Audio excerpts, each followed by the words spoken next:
செங்கோட்டையன் ஏன் உங்களை தவிர்க்கிறார் என செய்தியாளர்கள் எழுப்பிய கேள்விக்கு இபிஎஸ் பதில் அளிக்கையில், ஏன் தவிர்க்கிறார் என்பதை அவரிடம் கேளுங்கள். தனிப்பட்ட பிரச்சனையை இங்கு பேசாதீர்கள்.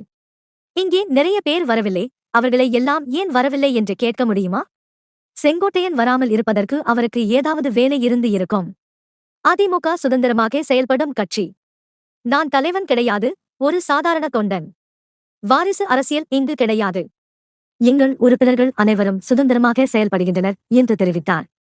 முன்னதாக தமிழ்நாடு சட்டப்பேரவையில் நேற்று பட்ஜெட் தாக்கல் செய்வதற்கு முன்பு எதிர்க்கட்சி தலைவர் எடப்பாடி பழனிசாமி அலுவலகத்தில் அதிமுக எம்.எல்.ஏ.க்களின் கூட்டம் நடைபெற்றது. இக்கூட்டத்தில் கலந்து கொள்ளாத அதிமுக முன்னாள் அமைச்சர் செங்கோட்டையன் நேரடியாக சட்டமன்றத்திற்குள் நுழைந்தார். சட்டசபைக்குள் எடப்பாடி பழனிசாமி நுழைந்தபோது அதிமுக எம்.எல்.ஏ.க்கள் எழுந்து நின்று வணக்கம் தெரிவித்த நிலையில் அமைதியாக இருந்த செங்கோட்டையன் அவரை நேருக்கு நேர் சந்திப்பதை தவிர்த்தார்.